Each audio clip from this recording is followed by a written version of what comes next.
Welcome to the Coach Dave Love podcast with NBA shooting coach Dave Love and your host, Matt Robertson, exploring the cutting edge of evidence-based shooting development in basketball today, from shooting form to skill acquisition to shot metrics. This is the Coach Dave Love podcast. Welcome to the Coach Dave Love podcast. I am your host, Matt Robertson, and with me, as always, NBA shooting coach Dave Love. Dave, what's going on?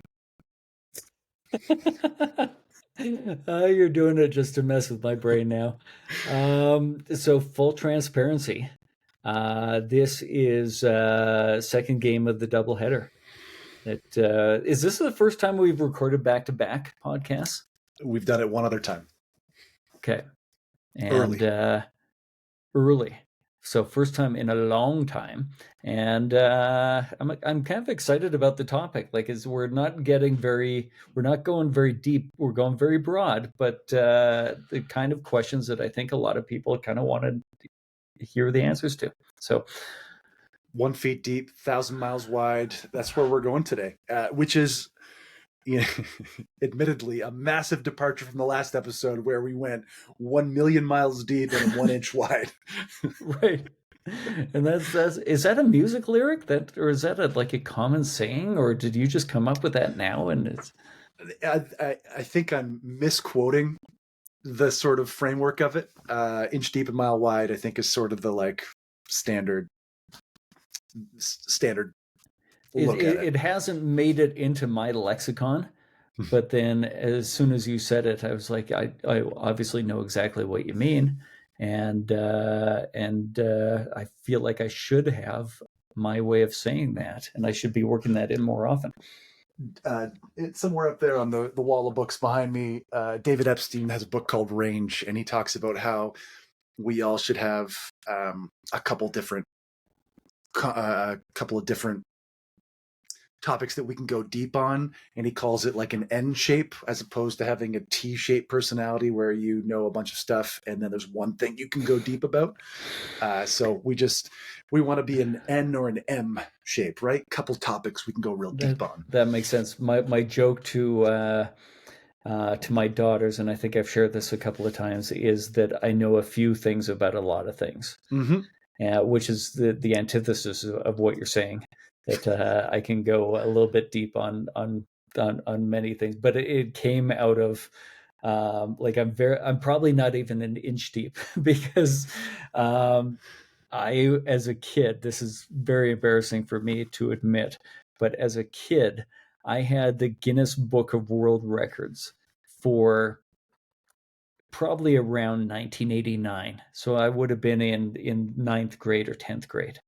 And I would read sections of that, and it paid off perfectly in my senior year of high school, where we had our big basketball tournament and we had the luncheon at the tournament. And they did trivia where you could win prizes. And I'm not kidding. The first 3 questions were, who was the first man to run a sub 4-minute mile? Roger Bannister. And they're like, how did you know that? I'm like, next question. Who was the first man to summit Mount Everest? Sir Edmund Hillary.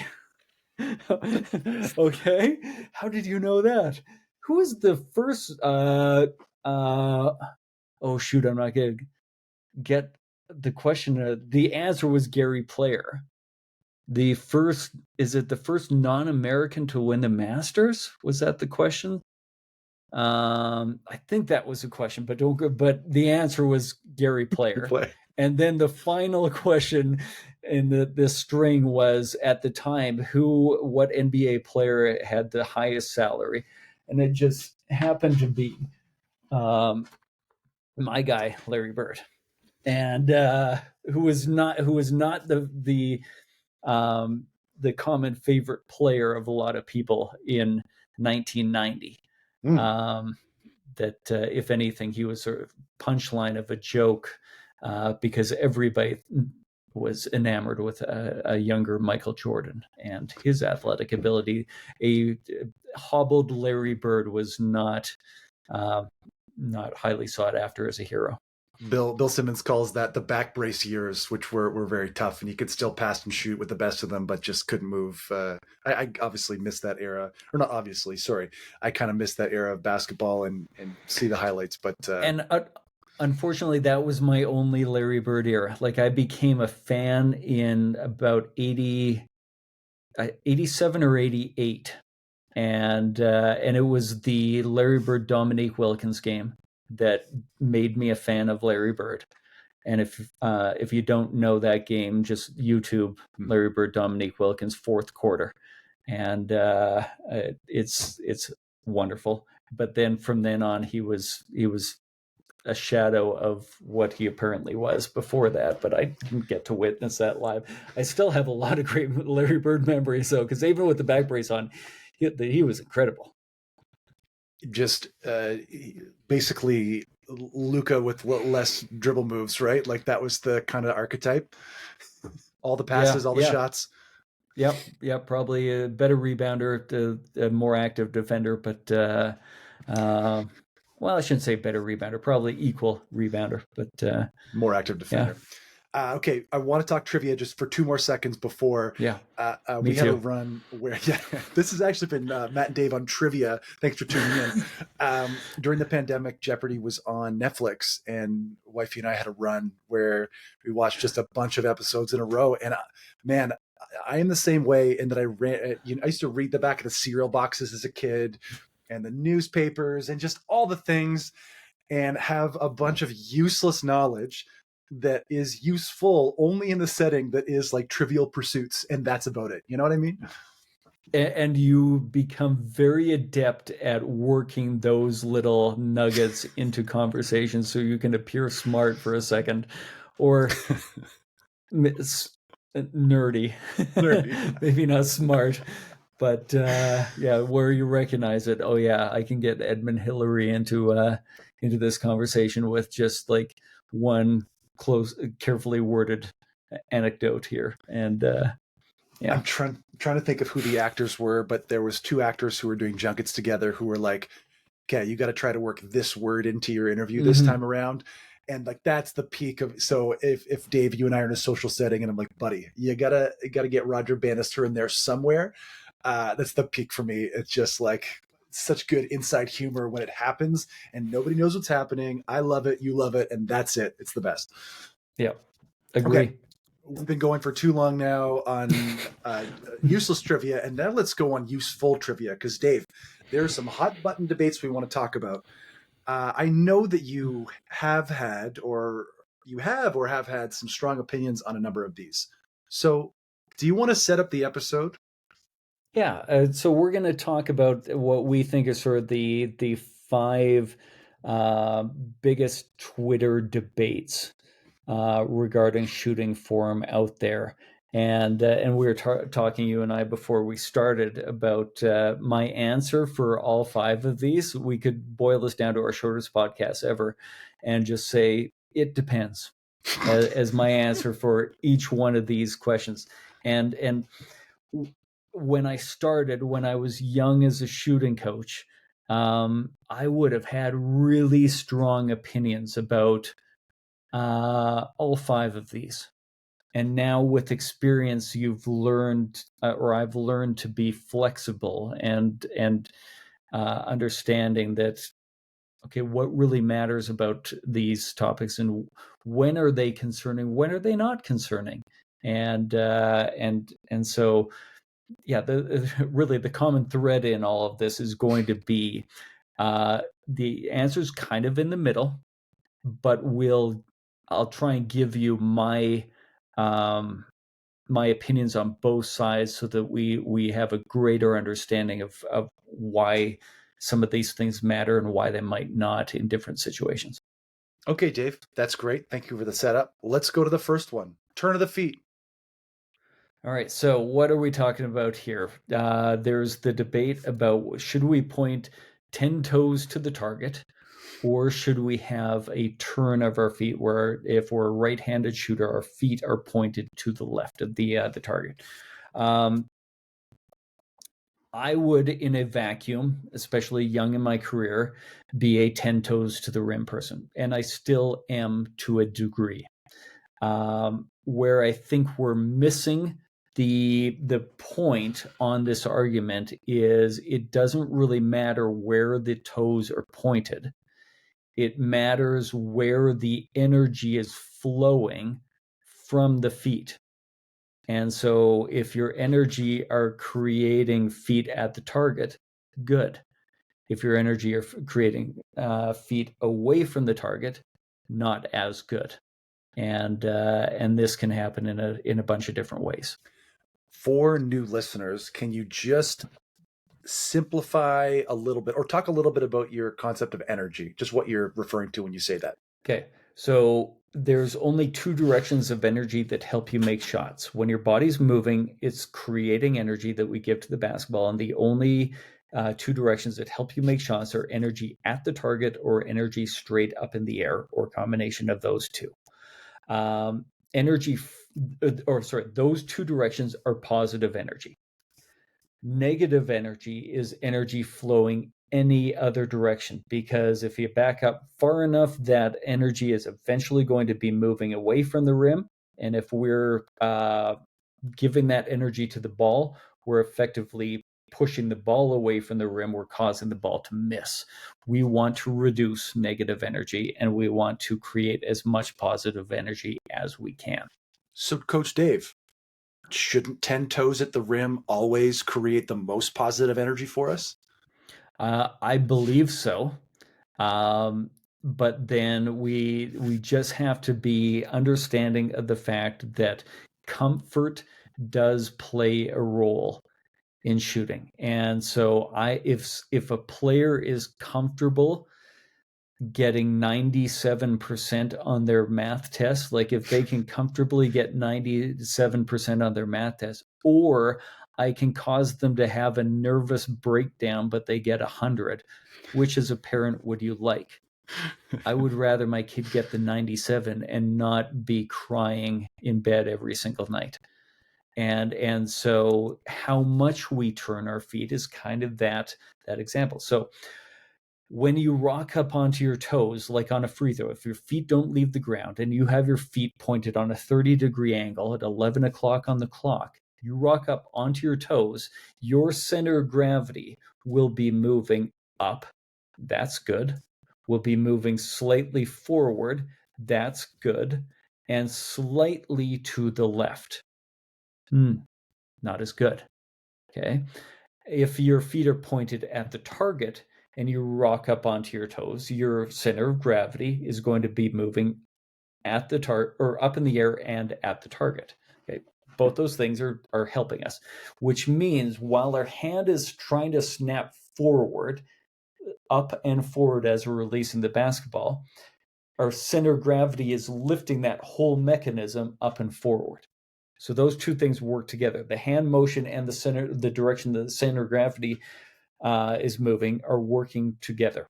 But if you turn your feet away from the target, we've incorporated the center of gravity now moving slightly to the left, which means as your hand is going to be trying to snap up and forward, it will also be moving slightly to the left.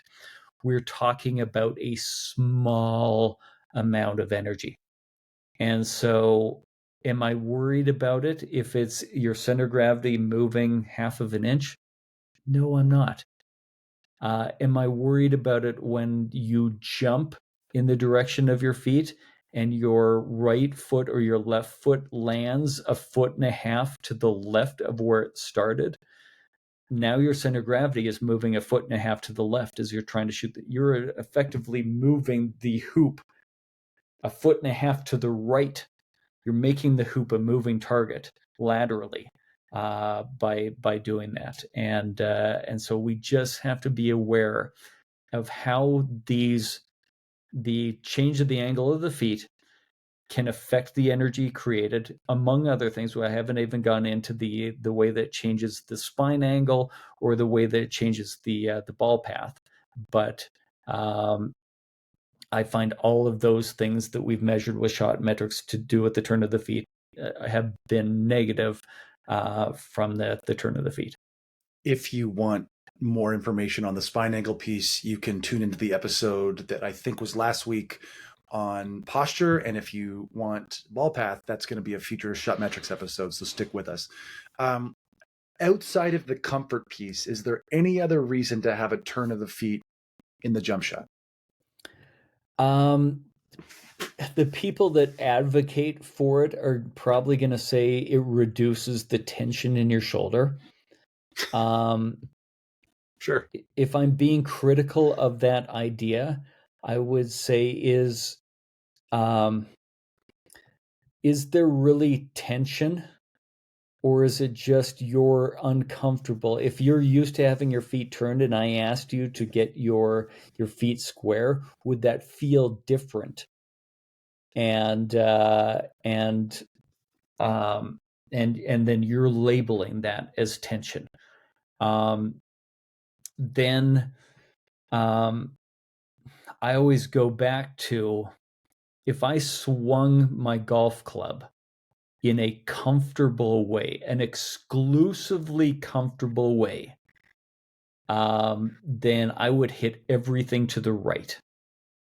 I have to make a slightly unnatural, slightly uncomfortable move to square my shoulders, because my right hand of my grip is below my left, and that causes you to open up your shoulders if you don't adjust for it, and you have to consciously square your shoulders, which every time I do it for the last 3 decades has been uncomfortable, unnatural, but it's necessary. And so our job is to find that balance. Some things you have to do more optimally. Some things you can allow for a little bit of comfort. And so again, the answer is always going to be, it depends. It's somewhere in the middle. And it's a case-by-case basis. So last turn of the feet question for me. So if you have something else to say, speak now or forever hold your peace. To what extent will you push a player on the comfort piece? This is a little more nuanced, sort of like Dave Love coaching philosophy piece, but like, to what extent are you like, it's worth it to push through the discomfort a little bit? If I feel like that habit that is causing the discomfort is the primary reason for them missing shots. Got it. I'm going to resist using somebody's name here because I don't want this to come across as negative for them. But I've worked with some not so great shooters in the NBA, and one of them released the ball horrendously from his hand. That the ball came out of his hand differently and suboptimally every single time, and that was by far the biggest. Like, it was spinning like a corkscrew and outrageously flat. And his feet were turned. Well, the way that the ball was coming out of his hand was a far bigger area of concern than the direction of his feet. So he had a 30 plus degree turn of his feet that I never addressed because it wasn't the biggest thing holding him back. And but then there are other people that I probably have addressed that have had a smaller turn because they're creating so much negative energy with their feet, and everything else was actually pretty good. Got it. Coach Dave, awesome. Thanks for that. We're going to take a quick break here and come back with a couple more hot button topics. Hey basketball fans, Coach Dave Love here with an exclusive offer just for you, my personalized video shot analysis. Imagine having an NBA shooting coach analyze your shooting form, just like I do for the pros. That's exactly what you'll get with my video shot analysis. Here's how it works. You send me a video of your shot and I'll break it down frame by frame. I'll pinpoint your strengths and identify the areas of improvement and give you tailored advice to take your shot to the next level. You'll receive a comprehensive analysis designed just for you. Whether you're a beginner or an aspiring pro, my feedback will help you shoot with confidence and precision. It isn't just feedback, it's a game changer. With my video shot analysis, you're not just practicing, you're evolving, and every single shot counts. Ready to transform your game? Visit CoachDaveLove.com/store to learn more and get started. That's CoachDaveLove.com/store and look for video shot analysis. All right, welcome back. For new listeners, normally we do this thing called an ATO, an after timeout, where after a timeout, we go through a concise look at what we talked about in the last segment. However, because these are hot button debates, all we would talk about, we would say, hey, Dave, turn to the feet. And you would say, it depends. So we're going to move on. And we're not going to have ATOs this episode from a unilateral decision standpoint. The next hot button topic that we're going with, Dave, dip or no dip? And please explain what I mean by that. Okay, so dipping the basketball is the expression that some people have given to catching the ball usually around shoulder height, dropping the ball down to around waist height just to lift the ball up again. The argument for no dip would be catch it at your shoulders and only lift it up from here. So the debate is, which one should we be doing? Should we dip the basketball or should we not dip the basketball? And my answer is, it depends. Great, really good. So let's talk about this. What is the point that we're missing by having this ridiculous argument? The point that we're missing is, why do we dip the basketball? Because it generates force. People talk about rhythm. Okay.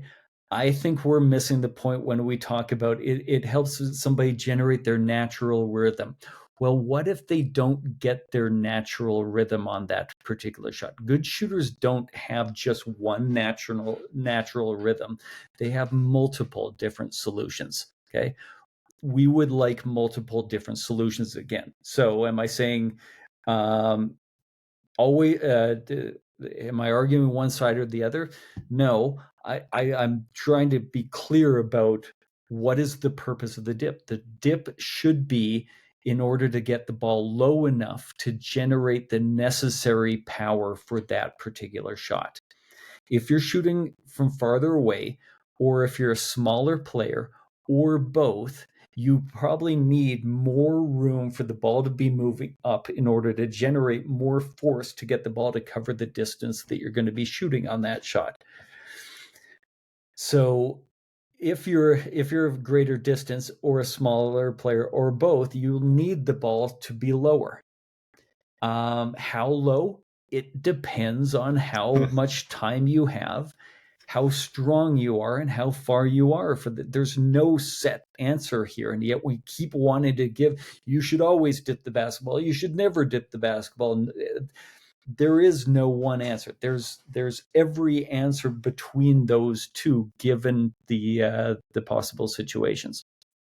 For such a clickbaity title, this is the least clickbaity episode, and I love it. But honestly, it's like, it is the reality that as a coach, you're working with what you got, and there are very few absolutes.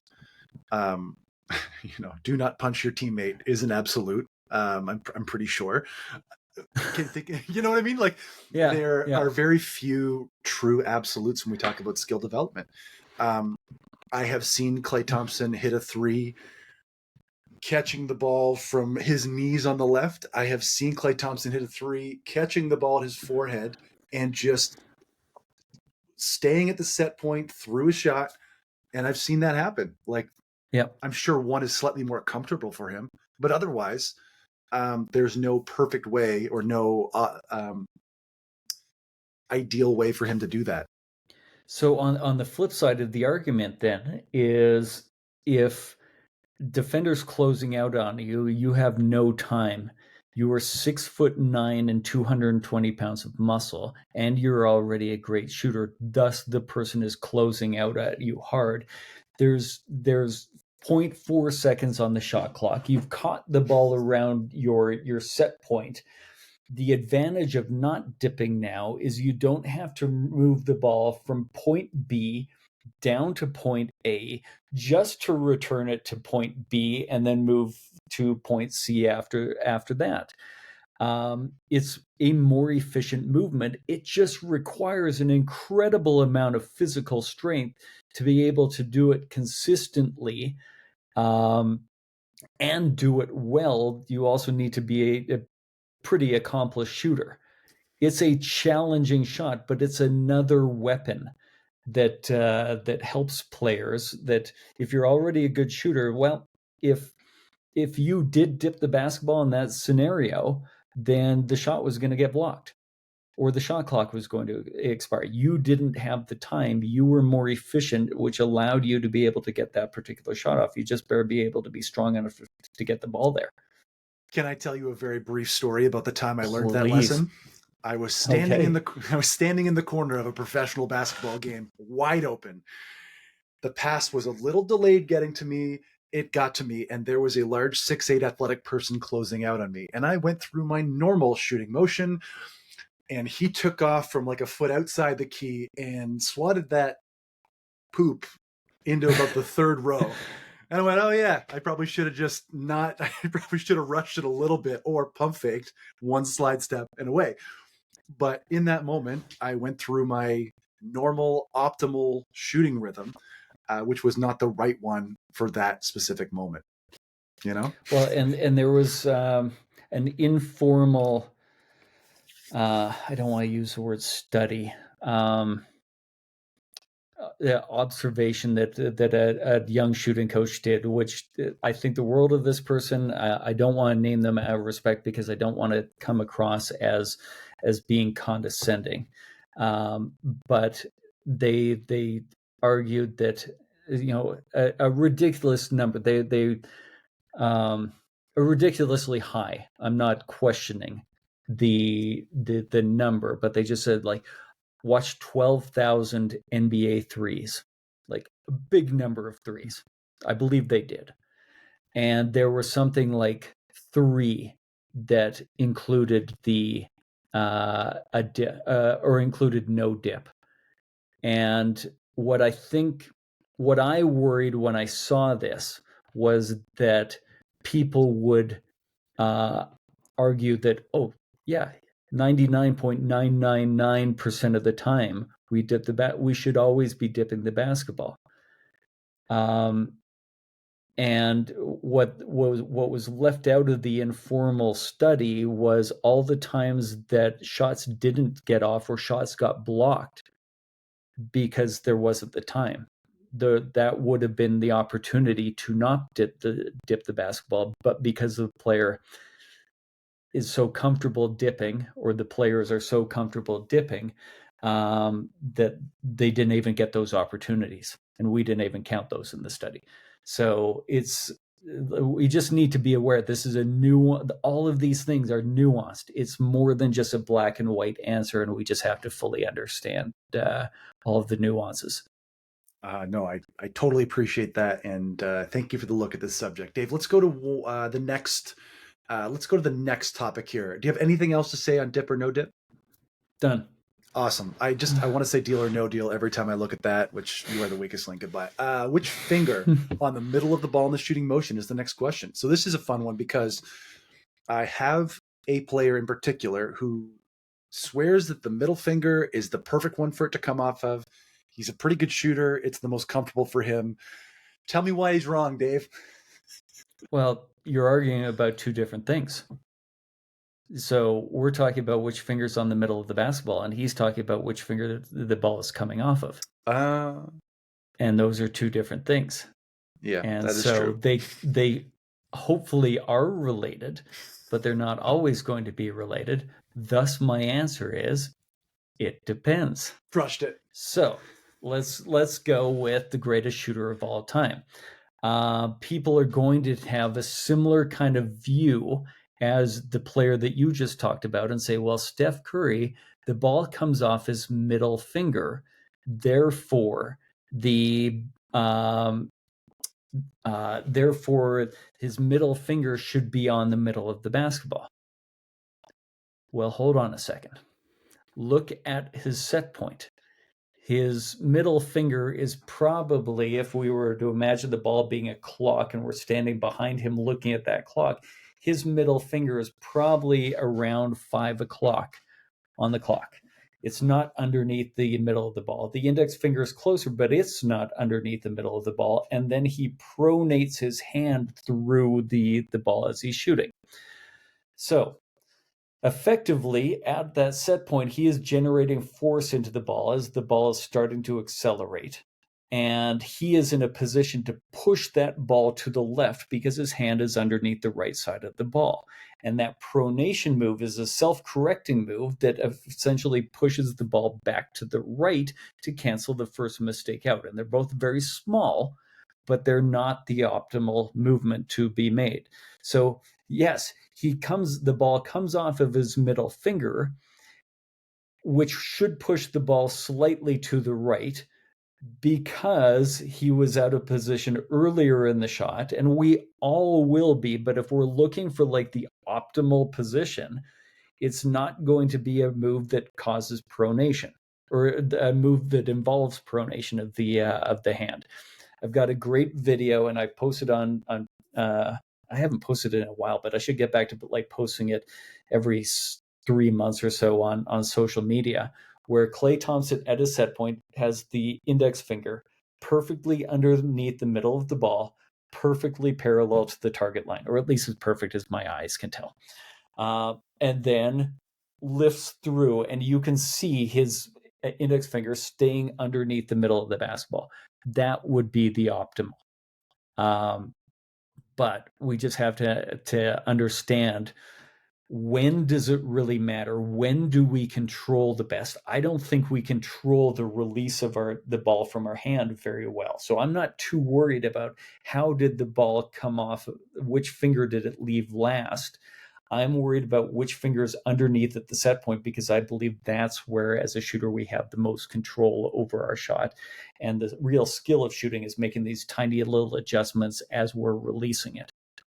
You said something to me once about Steph and Klay, and you compared Klay Thompson to classical music and Steph Curry to jazz. And again, Steph's the greatest shooter of all time. There's no debate to be had anywhere from this guy. But what you just described is the reason that you get paid to do this for a living, and I watch YouTube highlights on my spare time of Steph Curry shooting, right? Like, the way that ball comes out of his hands looks so pretty at speed and at pace.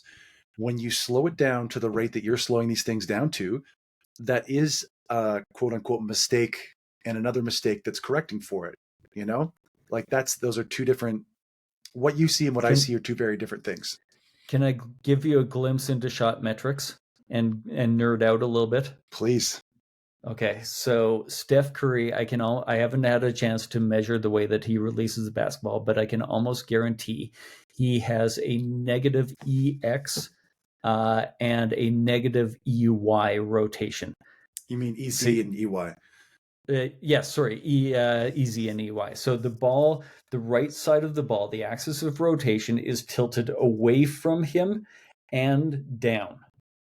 Okay, this is common if somebody's a good shooter but make a mistake, because we're all human beings and our bodies weren't built to shoot. The mistake that he makes, the impurity that he makes, puts him in a negative EZ, negative EY rotation. And I would guess it's he'll be above average in purity, but I bet he is not anywhere close to like a pure release. He's not in the top 25%. He'll be in the top 50% of releases. Let me just keep going on this so I don't lose my train of thought here, and then I'll come back to you.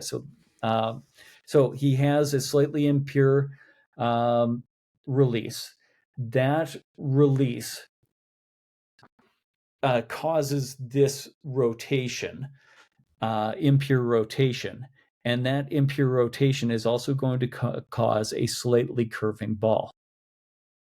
Okay, now from a three-point line, I would guess that his ball probably only curves an inch or two, but it will curve back to the right, given that kind of rotation.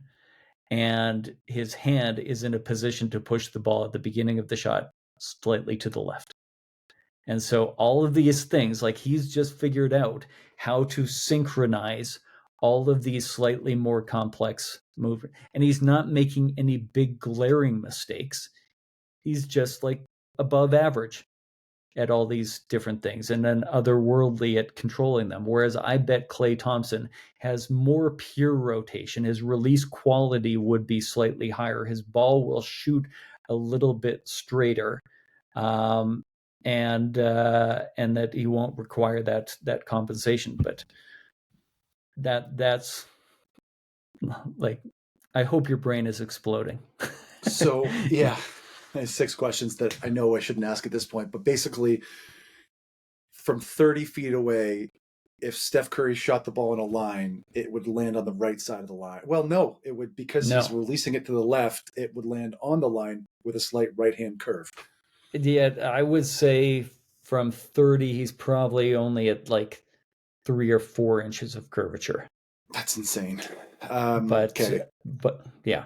Let's move along, because my brain is. And most people do not need to know that. Like, when you're working with a 12-year-old boy, you don't need to know this stuff. When millions of dollars of salary are at stake, then this information becomes more valuable, and we'll be talking about more of this with shot metrics when it comes out. Just get the book out, because I have 17 questions I need to ask you, like, right now. Okay, so back to the question at hand. We digress. Which finger on the middle of the ball? It depends, but in an optimal situation, it would be your index finger. Is that most people? The middle of their grip is the index finger, as long as their shooting hand thumb is spread out.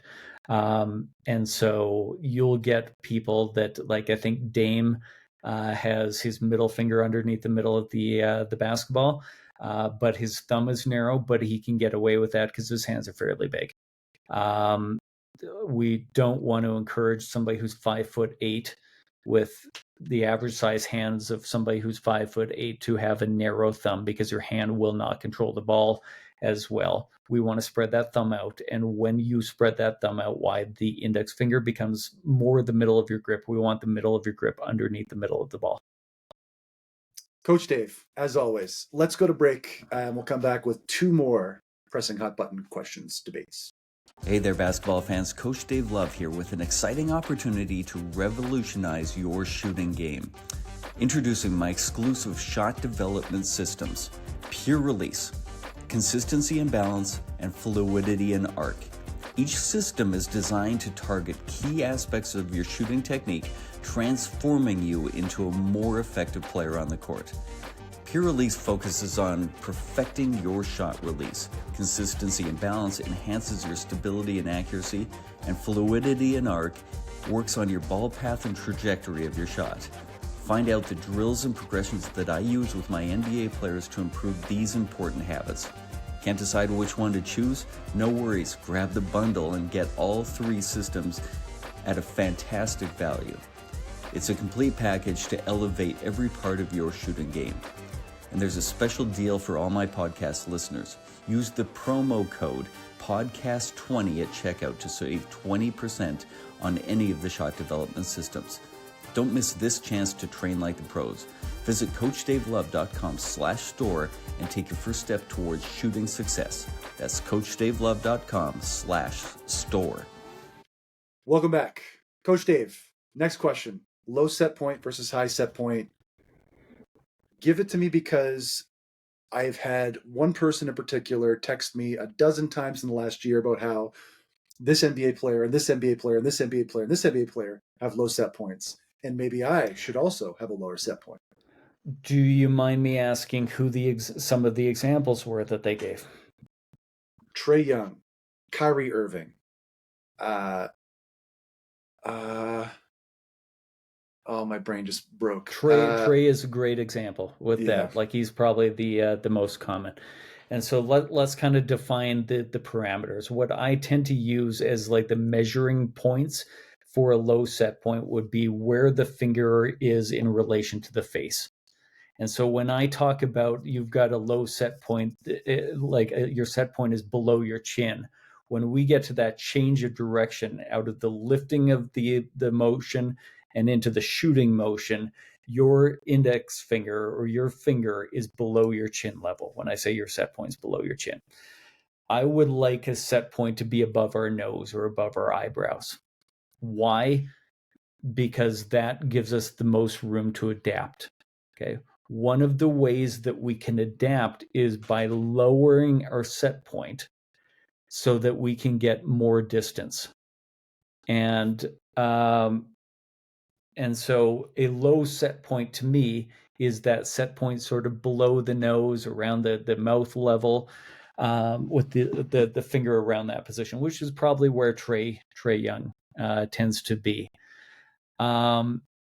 If that is your default setting, then where your set point is around mouth level, then you don't have a lot of wiggle room to adapt lower than that. So if you're applying that same shot into a pull-up jump shot from the elbow, then the ball's probably not high enough. You're probably getting it blocked a lot. You don't have your adaptation. It isn't going to be significant enough in that kind of scenario. So when most people are talking about, they're imagining that because I say I want a higher set point, it needs to be that way all the time, and that's not the case. If a defender's closing out, you're going to need to bring it back behind your head a little bit more. You might need to go a little higher. If you're out shooting from the logo, then yeah, you might need to drop that set point down. And then there is a physical strength component that goes into this. A younger player, a smaller player, might need a lower set point, and that's fine. But for the people that I end up working with most of the time, and the shots that they end up taking, I think a set point above the eyebrows is best because it's the most adaptable. So again, my answer would be, it depends. So two pieces. One, when we go through all these questions and you say it depends, I picture it on a sliding scale, and your leaning is very heavily towards one side, but it does leave flexibility for those, not one-off cases, but for those cases where those specific moments apply. You also said something to me recently, and I think it was on a podcast, and I do think it's worth noting, that when you have to be adaptable in a game, it is way easier to adapt lower than it is to adapt higher. So, it's easier to adapt higher than to adapt lower. Dave, can you remember what you said to me about that? I don't remember, but guess what my answer is going to be to that? It depends. It depends. So, easier in what way? To generate force? Yeah, lower would be easier to generate more force. To be more efficient, to not get your shot blocked as much, then higher might be the adaptation. So, like, what I hope people get out of this episode is stop thinking in absolutes, and just understand you may not have the need to dive deep into the nuances if you're coaching once a week as a 9-year-old girls coach. I don't mean that to sound dismissive at all, but like, you don't need these nuances. But if you want a deeper understanding of shooting, just understand that it is a nuanced approach. It's not black or white. I absolutely love that. Much like most of life in general, absolutes are a dangerous game because it creates a lot of potential conflict, unless it's something that's a hill you're going to die on. So, Coach Dave, last topic that we have for hot button debates today: looking up at the ball versus holding the target on your finish. That's from your eyes, right? Yeah. So should your eyes look up at the ball, or should your eyes stay fixed on the target? And my argument, and this is based on the things that were supported by, I had my opinions before meeting Derek Panchik, but after meeting Derek, I found out that my opinions just happen to be supported by the research that they've done. There's nothing wrong with the ball is out of your hand and looking up at the ball. I'll admit to having done it myself. And what I would teach in a vacuum would be to hold your eyes on the target. But when I knew I missed, I would look up at the ball to figure out, okay, left or right, where's that going? Where might the rebound come to? What I really want to make sure that people stay away from is looking up at the ball before the ball's out of your hands. And that's ultimately what we should be trying to avoid. So I might give a black or white answer, in this case, stay fixed on the target, just because I don't want you to overcook it. And if you're, or I don't want you to burn it. If you slightly overcook it, then we're fine. But I don't want you to teach you to overcook it, and now you burn it, and we're in a tough spot where we got to order pizza that night. So let me follow the metaphor. Staring at the ball. No, overcooking it is not looking at the target long enough. Okay, ideal, stay fixed on the target. Okay, What's going to perfect. go wrong? Nothing. Okay. I teach you, hey, Steph Curry looks up at the ball in the air. I want you to look up at the ball when it's at its apex. In theory, nothing's going to go wrong if you actually look up at the ball when the ball's at the apex. But if I teach you to do that, you might start to look up the ball earlier. And now the ball is still in your hands, and you're starting to look up, and you're not even looking at the target that you're aiming at anymore. That would be the overcooking it. I got you. And just as a little cross promotion, if you heard the name Dr. Derek Panchuk and you didn't know what that meant, you can tune into the Quiet Eye episode, which is 5 or 6 episodes ago, if you want your brain absolutely broken with 30-year-old research that uses cutting edge technology. It's actually crazy. I was spinning for most of the episode there trying to process. So that is really interesting. But Dave, can you just talk just a little bit about what Quiet Eye means for keep in line with the target, like the optimal amount of time? Quiet Eye research would, if we're just going to boil it down to what I understand to be the broad strokes of it, just find your target as early as you can. Especially within a game, you probably don't have the luxury of more than a beat anyways. If you're at the free throw line, then there can be sort of an overcompensating, like we don't want to look at it for 3 seconds. We just want to make sure that we find the target and our eyes are still on the target before we begin the act of shooting, is my understanding of the broad strokes of the Quiet Eye research. Perfect. So, ipso facto, holding the target in your eyes as you release the ball is an optimal way to do it. However, you do have some room for wiggle room. Yeah. And Derek says himself, if the ball's out of your hands, then where your eyes go after that doesn't really make too big of a difference.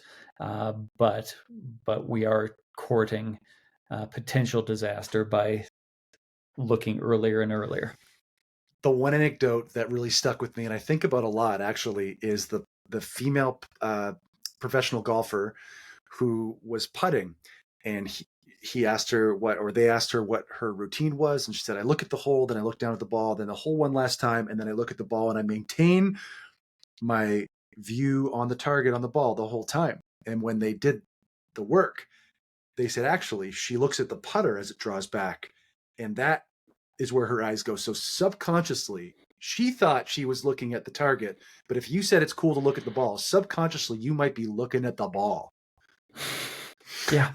You're overcooking. Yeah, what we think we're doing isn't always what we're doing. And then just saying on the flip side, just because somebody does it doesn't mean that's the reason they're good, and you'll be good too if you do it. Like just saying, well, Steph Curry looks up at the ball so that he's the best shooter that's ever lived, so it must be helpful.